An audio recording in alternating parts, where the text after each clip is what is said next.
Thanks for joining us for Issues and Answers. I'm Ian Boyne. Justice issues are the focus that we have today, and we have with us the Permanent Secretary in the Ministry of Justice, Mrs. Carol Palmer. She'll be telling us about some of the initiatives that the ministry is engaged in to ensure that security is promoted in the country. We thank you so much for your company. Ms. Palmer, good to have you on the show. Quite a bit has been happening in the area of mediation, so that one doesn't have to go through the court system to gain justice. And in fact, this route of mediation is one means of dealing with the backlog in the justice system. Let's talk about that, this thrust toward greater mediation. Yeah, the Ministry of Justice is increasing its focus on its non-court initiatives, even while we continue to address the shortcomings that we must address as a justice ministry. And mediation is an alternate dispute resolution mechanism that has been with us for, I would say, safely about 15 years in Jamaica. In the early 2000s, we moved to make mediation a requirement in civil disputes going to the Supreme Court. That is a part of our civil procedure rules mechanism, and it's sanctioned by the law, of course. Everything that goes on in the Supreme Court or in the legal system has to be supported by law. And so at the moment, every civil dispute brought to the court has to go through the mediation process, because we have case management in civil disputes that come to the court, and the judge orders that your matter goes to mediation. You have to go through that process, or you have to return to the court, but you must have subjected yourself to mediation, right? And of course, we have been getting increasing success with now the report is in excess of 40% of our cases are 40%? settled. 40% of our cases are settled at mediation, yes. Yeah. What is happening in terms of restorative justice, which is another a form of... Yes, of alternate dispute resolution. We have been working in the communities on the sponsorship of the Citizen Security and Justice Program. This year, we're moving to a national approach where our justices of the peace and our schools will be brought on board. So as we seek to acknowledge and to do our part in creating an environment in schools that reduce the active violence that happens there. So teacher-student disputes, student-student disputes, all of these things we are taking on board. So you're working in the schools now? We are working in the schools. We have been doing a lot of training of facilitators, and a lot of them have been principal, deans of discipline, guidance counselors, and so coming from schools, and all of them have been going back to their schools and initiating the program. Now what we are doing is to shift that to a national drive where we are providing adequate persons in the school and of course their access to justices of the peace to have this done. But it is a whole school program when you introduce what is called restorative practices, because you would not have had violence yet. Yes. So you introduce to the school community, parents, school boards, faculty, administration, ancillary staff, students, school resource officers, the police officers who are placed in schools now, the mechanisms following the philosophy of restorative justice to deal with issues in schools. So, you know, this over concern with who has power and who has authority, and you just subject yourself to my jurisdiction would not be the approach, right? You labeling children bad and so on, but rather treating with the behavior. Rather than the person. Right, and of course, ultimately equipping our people with skills for dealing with conflict. We're talking to the Permanent Secretary in the Ministry of Justice, Mrs. Carol Palmer, about some of the mechanisms being used by the ministry and being promoted in justice to deal with the issue of security and crime in the country. It's not just an issue of policing, it's a much broader issue of building a culture of peace and building a justice system that delivers. We take a break, but we'll be right back. When criminals disagree, they seek revenge. Murder, arson, rape, whatever causes terrible suffering. It doesn't matter who gets hurt. Women, children, and the elderly, they are the main targets. Don't support the criminals. Don't cover up for them. Don't take their money. Take a stand now for the right of our women and children to be free from fear and abuse. Silence brings violence. A message from the Ministry of National Security. Welcome back. We're talking justice today, and we have with us the Permanent Secretary in the Ministry of Justice, Mrs. Carol Palmer. Mrs. Palmer, before I go back to the issue of restorative justice, I just want to touch on the matter of JPs. I know the ministry has a strong drive now to increase the number of JPs, as well as to have an expanded role for the JPs. Tell us about this and the reason for this thrust. All right, we now have just over 7,000 JPs in Jamaica. The standard is 1 to 100 citizens, so you can see how far behind we are.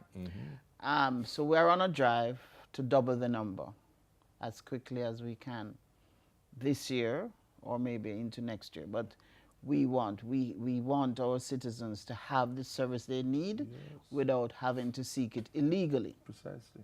Or to tempt our JPs to operate without integrity, right?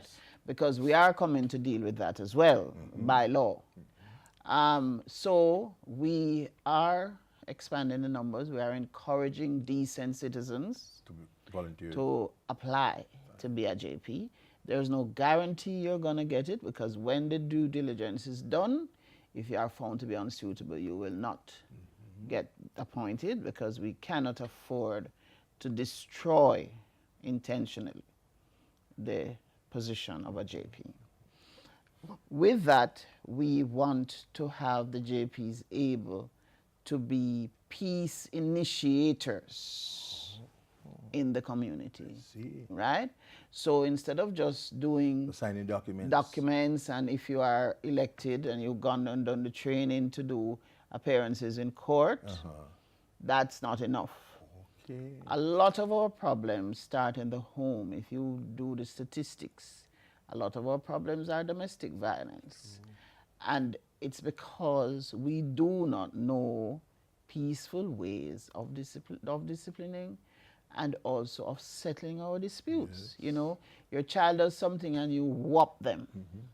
You know, you don't have a conversation with the child to expand their ability to reason.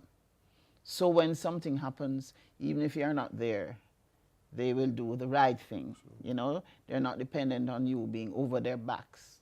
So we are looking to equip our JPs to be first responders, if you will, to settle disputes before they even need the intervention of the police. So they would work with people in domestic situations? Yes, anything. Right? Anything. The thing is, you know, the JP is supposed to be the peacekeeper in the community. That's the original function. Yes. And exactly. And so we are giving them the enabling to really be the keepers of the peace. Yes. Right? And as low in the community size as a street. Right? You can come out and you can use these new skills which we're giving them: mediation, restorative justice skills. You're training them in these areas? Training, yes. We are doing training for free across the island for our JPs. Excellent. So that they can come out and assist, right? The police cannot solve every problem. Right. And the police may solve a problem at this minute. They are gone back to deal with something else. and you just start up again. Right? So it is always good to have somebody on which you call to assist in a matter. So you would encourage churches, community groups Yes, to yes, encourage their pastors, members teachers, to yes. become JPs. But we only Serve want the community. upstanding ones. Upstanding ones. Yes. Good people of credibility. And back to the area of restorative justice, PS. When you teach people in the school community the principles of restorative justice, it's not just a matter of helping them to deal with their own cases, but you're really building a culture. You're telling them how to resolve problems at home, how to resolve problems in the community with the skills that they have now been imparted with. Yes. And, you know, my vision for this country is to be the first restorative country in the world.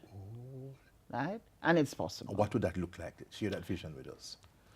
It is a society where we seek to settle issues of whatever kind among ourselves. Yes?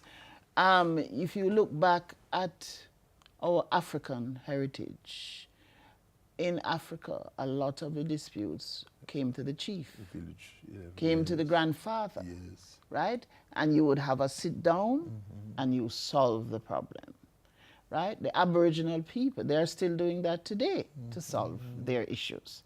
So it's because really the lack of peace in a society comes from a lack of peace in communities, come from a lack of peace in families. That's the Confucian principle, yes. Yes, that's it. There's peace and in the home, so, there's peace in the yes. So if you come out of a home where you know what are the issues to avoid, because we cannot prevent conflict. Conflict will exist because we're all different. That's right. Yes? How we manage it. But how do I manage the situation that confronts me?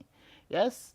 And if everybody knows that, you know, you build the community, then you won't have people resorting to the Don man, to the gun, to the machete, you know, or whatever it is I want to use, because that just destroys. And when you have the violence of one brother killing another, that's when it really comes home. Because I now have to go bury one, and I have to deal with the other one that is in prison. That's not easy for a family. We don't want all of Jamaica to get to there, right? We want to pull ourselves back from there. And yes, people may say, oh, but you know, that is soft, that's old thing, you know, look where we reach now. But a society without hope is doomed. Right? We must keep hope alive. And I feel, because our young people don't want this that we have, you know. Yes, that's true. Right? And there are just a few thousand people who create the problem that we have. So the rest of us need to rise up and take back our country. Right? That is my vision, that we will say, enough of you. And I tell you, the man with the biggest gun, you rise up in sufficient numbers and let him know you don't want him in your space. He get the message. He get the message. Maybe not today, maybe not tomorrow, but he'll get the message. You just have to keep on your message.